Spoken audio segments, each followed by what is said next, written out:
Welcome students, I am Neeraj Shukla and today I am going to teach you a poem, The Mountain and the Squirrel. विद्यार्थियों, यह कविता कक्षा 9 के पाठ्यक्रम में है। आज मैं इसे आपको बताने जा रहा हूं। In this poem, there are two characters.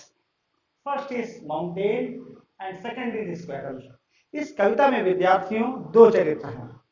पहला एक पर्वत है और दूसरी एक गिलहरी। In this poem, there is a conversation between a mountain and a squirrel.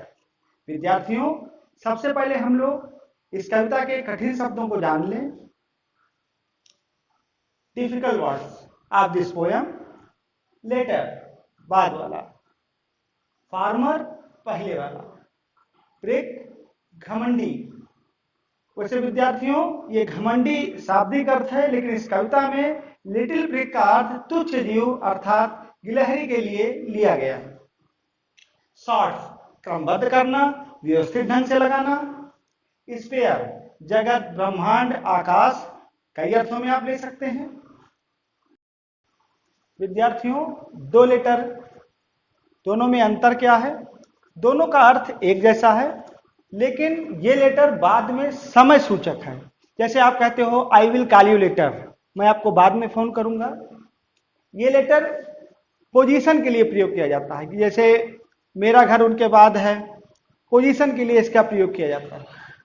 Then disgrace, disgrace माने अपमान, बेइज्जती जिसको आप कहते हैं। ऑक्युपाई माने धारण करना। स्प्रे माने फुर्तीला।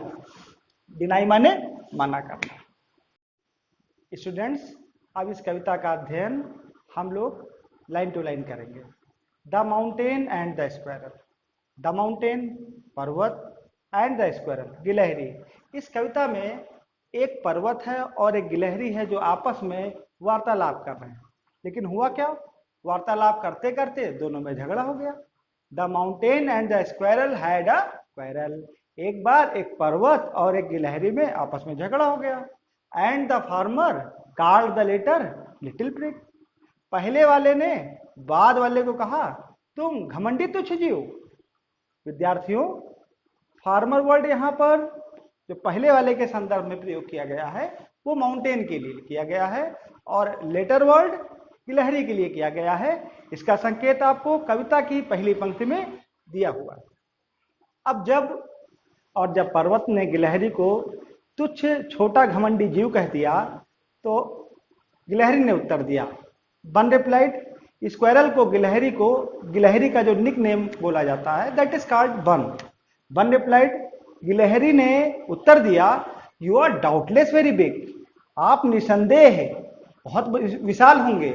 But all sorts of things and weather. लेकिन हर प्रकार की वस्तुएं एंड वेदर, हर प्रकार की वस्तुएं और हर प्रकार के मौसम मस्ट बी टेकन टुगेदर। जब उनको साथ साथ रखा जाता है to make up a year. जब सब प्रकार के मौसमों को साथ साथ क्रमबद्ध व्यवस्थित कर दिया जाता है तो एक साल बन जाता है। विद्यार्थियों, जाड़ा, गर्मी, बरसात ये तीन मौसम है।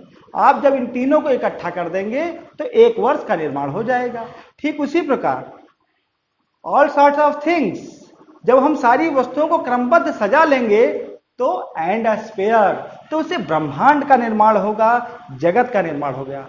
विद्यार्थियों, इन पंक्तियों को थोड़ा ध्यान से देखें कि जब हर तरह के वेदर को जोड़ा जाता है तब एक साल का निर्माण होता है और जब संसार की हर चीज को क्रमबद्ध व्यवस्थित किया जाता है तो ब्रह्मांड का निर्माण होता है। आगे गिलहरी कहती है the one further said and I think it no disgrace. और मैं सोचती हूं कि यह मेरे लिए कोई अपमान का विषय नहीं है टू ऑक्यूपाई माई प्लेस। मैं जो एक छोटा सा स्थान इस धरती पर ग्रहण करती हूं वह मेरे लिए कोई अपमान का विषय नहीं है। विद्यार्थियों, आपने रहीम का एक दोहा पढ़ा होगा जहां पर कहा गया है कि जहां काम आवे सुई का करे तलवार। अगर आपको कपड़ा सिलना है तो क्या आप तलवार का प्रयोग करेंगे? इसलिए इस संसार में सबकी महत्ता है, चाहे वो छोटा हो चाहे वो बड़ा। आगे, if I am not large as you. गिलहरी कहती है कि हे पर्वत, यदि मैं आपकी तरह विशाल नहीं हूं, if I am not so large as you, you are not so small as I, तो तुम मेरे जैसे छोटे भी नहीं हो। विद्यार्थियों, भी मैंने आपको पहले बताया, इस संसार में सबकी महत्ता है, चाहे वो छोटा है, चाहे बड़ा है, चाहे अमीर है, चाहे गरीब है। You are not so small as I, तुम उतने छोटे नहीं हो जितने कि मैं। And not half so spry, और तुम उतने फुर्तीले भी नहीं हो जितना कि मैं। आप जानते हैं कि पर्वत निर्जीव होता है और वो अपने स्थान पर ही स्थिर होता है।